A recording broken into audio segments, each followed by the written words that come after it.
Hello, humans. Master Dinner Flex here, bringing you the low quality content you deserve. And today I'll be going over an Evil Eye deck profile. Now, been testing this deck a lot. My ultimate conclusion is that this is a good deck in theory, but in practice, it will probably never get above a regional top, maybe. There are a lot of issues, and I've been mending to a lot of issues, but by fundamental design, it has problems that aren't currently fixed. Now, with the Unchained monsters, maybe eventually they'll have a future. As I consider it right now, those don't matter. But I just wanted to give a test with Pure Evil Eye. And yeah, let's get into it. So we got triple Surzeal, is super, literally the core of the deck. Double Medusa, because of a card choice that I'll have to explain, but Medusa is also just another Evil Eye name, and that's just so handy. Like, even the recycling doesn't matter, it's just the fact that she is an Evil Eye normal summon is what matters. And the fact that she has an effect with Selene also matters. Like, even though she's not good to draw opening up, and she's only really good to draw when you're cycling through cards, and sometimes even then, it's sometimes just better to have Sergio. But with all that said, it's still important because your deck really struggles to keep the engine going. So having a card that keeps your cards cycling is really important. And then we got two Basilisks, the best extender. You just have an Evil Eye, summon it, and then you dump an Evil Eye spell or trap. Very handy. And then this one is the less than good extender. The only reason you play it is because it lets Gorgonio not hurt as bad with Ash Blossom, and it also means you don't have to waste a Basilisk to get into Gorgon. So this is pretty nice. But yeah, that's it for the monsters. Very, very few. Yeah, that's basically it. And then we got triple domain, Evil Eye domain. And then we got one terraforming to search that. Then we got this card to search every card in your engine. Only equipped to an Evil Eye. It becomes Selene, and then your life points. Whatever the gap between your life points and your opponent is that is negative to you, like your deficit becomes a gain in attack, which is insane for this deck. But that's not even the best part. The best part is you can banish it from your grave to discard an Evil Eye to search any Evil Eye spell or trap, which means it can also search domain, which effectively means this card also searches monsters too, so that's insane. And then we got triple Selene, the most important one. Now, this one I'm going to have to explain a bit. So, the obvious choice seems to play Extravagance, and I understand that. Like, it actually makes sense. Like, this deck only needs one extra deck monster, and it only needs that, like, most of the time. Sometimes they can play without it. However, Extravagance and Pot of Desires in this deck, from what I've been testing, they don't make a difference to each other. And that kind of sounds weird, but so Extravagance you want to play in a deck that needs its main deck core, and it needs to see cards in that main deck, but it doesn't necessarily need its entire extra deck. A perfect example is Altergeist or Guru Control. Like, Guru Control literally doesn't need an extra deck, but it needs to get to Guru. And it also wants to keep all three copies of Fiendus in the deck as much as possible. And the same with Altergeist. You want to make sure you don't banish the Multi-Faker or the Gun Quarry. But Desires is the opposite, where it's a thing where your main deck has so many cards that access your extra deck that your main deck doesn't matter as long as you have an extra deck. So it's literally counterclockwise to Extravagance. And that it's like Sky Strikers, cards like that. As long as you can get into your extra deck monsters, the rest of your main deck doesn't matter. Now, in this deck, the main deck and the extra deck don't matter. And that sounds kind of weird. But as soon as you get to Surzeal, your turn 1 is the only turn that you care about any resources. Because turn 1 is where you're doing everything in this deck. So as soon as you get past turn 1, you don't give a shit what's in your deck. Like, there is just nothing that matters in your deck. Like, if you draw another Surzeal, okay, I'll search whatever Surzeal can get. Like, but if you have, like, Medusa equipped, like, the rest of it doesn't matter. Because the thing about this deck is that it has no follow-up. It legitimately has no follow-up. It spits its entire hand onto the board turn 1, and then hope that's enough. And Desires promotes that kind of gameplay, as same with Extravagance, but Desires also has the tiny benefit that you can have other draw cards in your deck and they not conflict, like Into the Void and Upstart, and it's a card that you can activate while you're playing, not at the start of when you're wanting to play. So that's why I'm testing it. Extravagance probably is better, but I think in this specific deck, it's pure Evil Eye, I don't think it matters. Like, you could play either or, and you will be like, oh, wow, this really doesn't matter. It's just the way Evil Eye functions. Like, it doesn't need its main deck after turn 1, like Guru or Ultrageist does.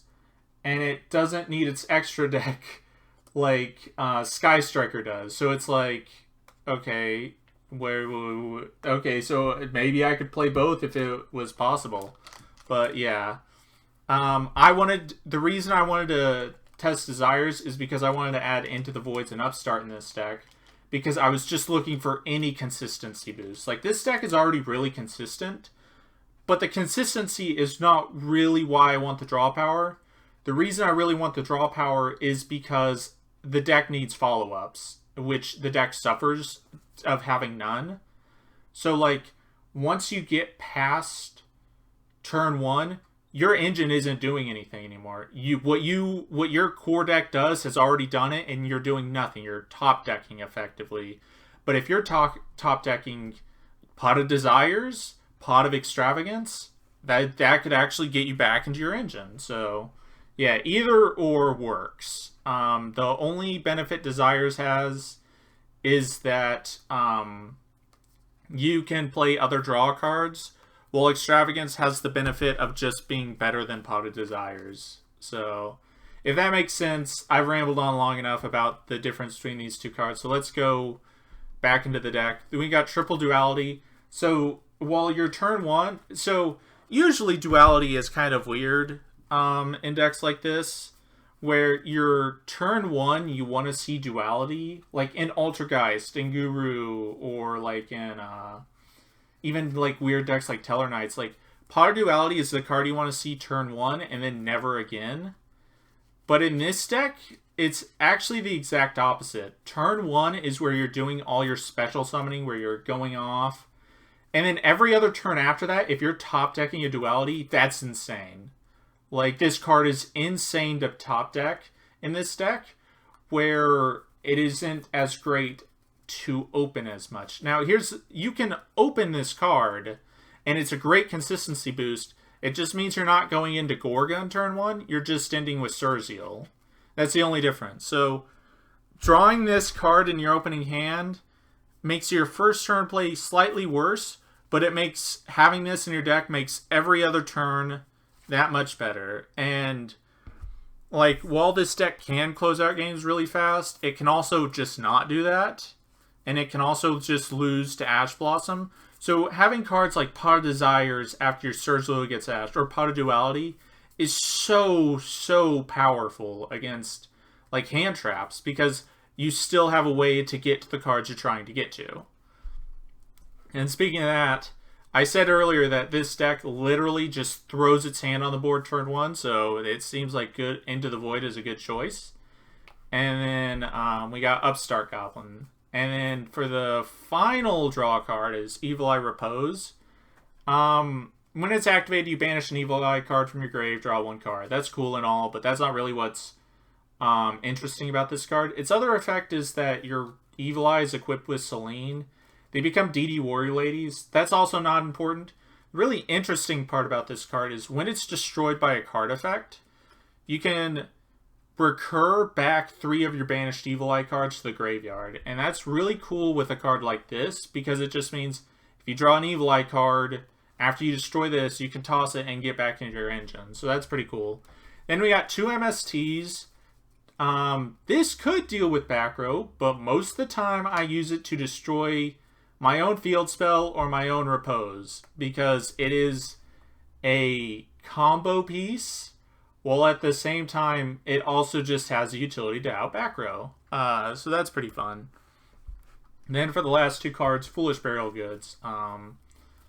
Yeah, it's just a consistency card. And as you can see, that is 15 cards in your deck that just get you to the next cards in your deck, except MST. So I guess 13 cards. So, like, Foolish Burial Goods, Upstart Goblin, Pot of Dualities, Pot of Desires. Like, I just want to get to this core, and then I'm good. I don't care. So it's like, you could play traps like Crackdown, or like Summon Limit, or Tikaboo. But then you have the situation where you're just not getting to your engine.